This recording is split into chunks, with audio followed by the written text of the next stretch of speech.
Баршаңызға сәлем достар. Біз бүгін өте дәмді болып шығатын үй жағдайындағы оригинал рецепті вупи пай тортын жасайтын боламыз.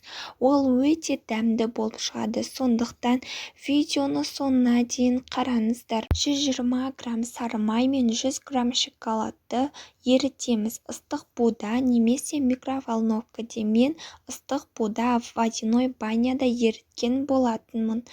Әрдайым араластырып отырып біз ерітетін боламыз. Содан кейін еріген соң оны 40 минут көлемінде ұстаймыз. Кейін 6 жұмыртқамыздың үстіне 200 грамм қантымызды қосып, барлығын аппақ болып көпіргенше жұмыртқа мен қантты миксермен араластыратын боламыз.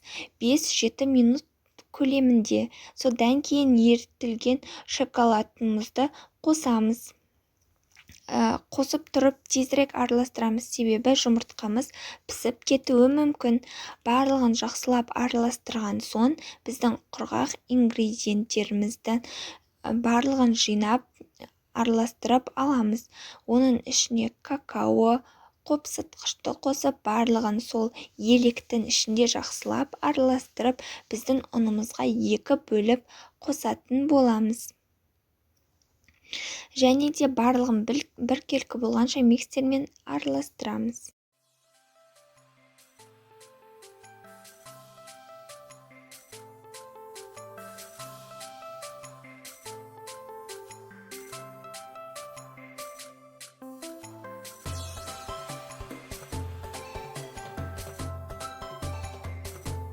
Бізде осындай қоймалжың масса шығады. Енді біздің 4 пергамент қағазымызды алып, мендегі 24 сантиметрлік формаға осылай формасын астына қойып, үстіне біздің пергамент қағазымызды алып, осылай ашып, видеодағыдай жабатын боламыз. Сонда дөңгелек форма қалады. Маған осылай ыңғайлы, немесе сіздер сызып жасасаңыздар болады.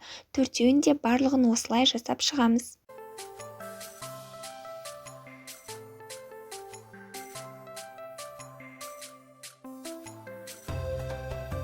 Енді біздің осы тестамызды теңдей 4 бөлікке бөлеміз. Әр бөлікке 3-4 қасықтан кетеді. Кейін әр коржды қызып тұрған пеште 180 градуста 10 минут пісіреміз. Піскеннен кейін бірдей формада болу үшін біздің формамызды қойып, жан-жағын пышақпен кесіп алатын боламыз. Барлық корждарымызды суытып қоямыз.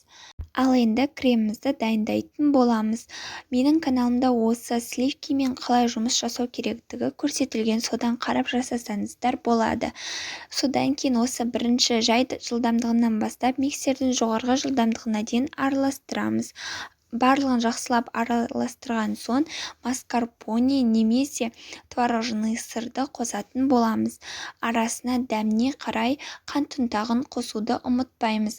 Мен сливкиді қолданар алдын мұздатқышқа 10 минутқа қойып қоямын. Одан көп тұрмауы қажет. Сонда салқындатылған сливки өзінің формасын жақсы ұстайтын болады.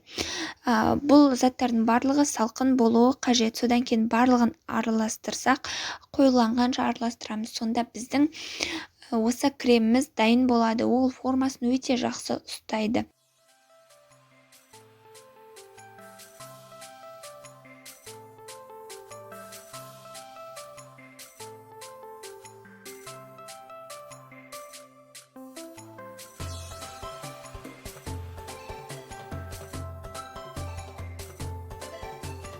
Міне біздің креміміз дайын болды. Ол өзінің формасын өте жақсы ұстап тұр. Ал енді оны біз силиконды қапшыққа салып, барлығын біздің енді торттарымызды, корждарын жинайтын боламыз. Корждарымыз міндетті түрде суыған болуы қажет. Осылай ең бірінші қалай жасалатынын көрсетейін. Ең бірінші тура видеодағыдай кішкене жіберіп, осылай формаларын келтіретін боламыз. Өте оңай, бір көрсеңіздер үйреніп аласыздар. Барлығын видеодағыдай жасасаңыздар жақсы болып шығады.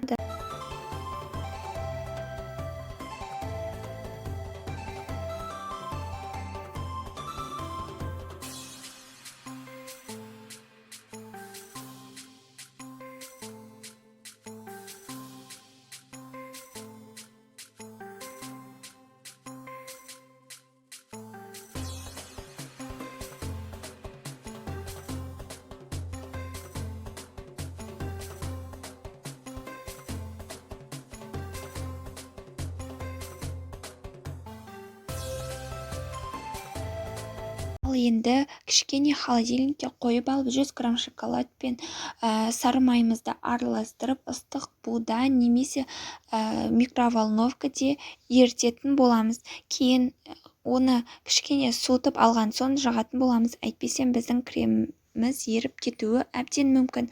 Барлығын осылай түзулеп шығамыз. Ал енді тоңазытқышқа 1 сағатқа қойып қоямыз. 1 сағаттан соң алып біздің тортымызды әсемдейтін боламыз. Сіздер әртүрлі әсемдесеңіздер болады, жеміс-жидектермен немесе басқаша. Мен осылай әсемдеген болатын.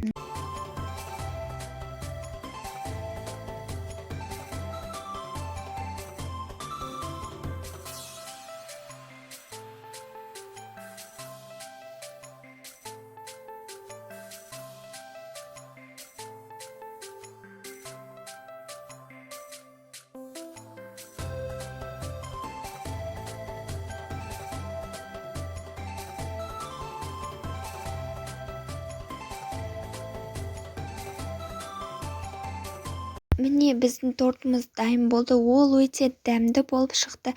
Сіздерге жасауға кеңес беремін. Видеоны соңына дейін қарағандарыңызға рахмет. Егер рецепт ұнаса, лайк басып, пікір қалдырып, каналға тіркеліп кетіңіздер.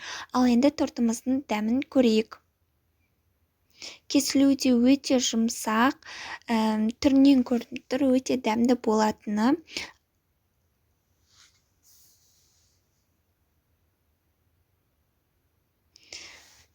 Міне ортасы да өте жақсы болған. Сіздерге жасауға кеңес беремін. Бірінші рет жасағаннан да шығады. Дәмі өте керемет, нәзік әрі жұмсақ. Сау болыңыздар.